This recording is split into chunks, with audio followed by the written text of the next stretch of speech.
آج اس وقت عجیب سی صورتحال پیدا ہو گئی جب مولانا سلمان ندوی صاحب کو ان کے اپنے ہی وطن یعنی منصور پور میں جمعے کے دن وعظ کرنے سے، بیان کرنے سے روک دیا گیا۔ معاملہ منصور پور کی جامع مسجد کا ہے، جہاں انہوں نے کل ہی امام صاحب کو بلا کر کہا تھا کہ میری بات چیت ہوگی۔ یہ سن کر لوگوں میں ہنگامہ ہو گیا اور لوگوں نے کہا کہ صحابی رسول کی مخالفت کرنے والے اور صحابی رسول کی تنقیص کرنے والے کا کوئی بیان یہاں جامع مسجد میں نہیں ہوگا۔ اطلاع میں بتایا گیا ہے کہ لوگوں نے پولیس تھانے میں اور ایس ڈی ایم کو درخواست دی۔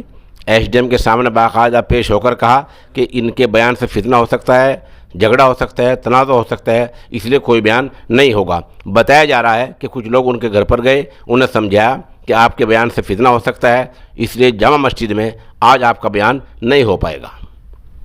اس کے ساتھ ساتھ ایک اطلاع یہ ملی ہے کہ مولانا سلمان ندوی نے اپنے محلے میں ایک پروگرام کیا، ایک ویڈیو ہم پیش کر رہے ہیں، جہاں یہ دیکھا جا سکتا ہے کہ چند آدمی بیٹھے ہیں، کچھ بچے ہیں، یہ وہی مولانا سلمان صاحب ہیں جن کا بیان سننے کے لیے 10-20 ہزار لوگ ویسے ہی جمع ہو جایا کرتے تھے۔ آخر آج ایسا کیا ہوا ہے؟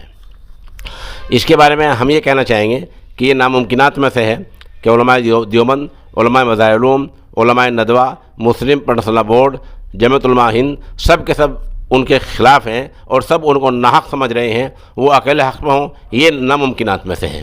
اس لیے جو غلطی ان سے ہوئی ہے اس کا پورا تدارک، پورا ازالہ ہونا چاہیے۔ جیسے وہ بیان سے رجوع کرنے کی بات کرتے ہیں، ایسے سوشل میڈیا سے وہ ویڈیو بھی ہٹائی جانی چاہیے جو صحابہ کرام کے بارے میں غلط طریقے سے پوسٹ کی گئی ہیں۔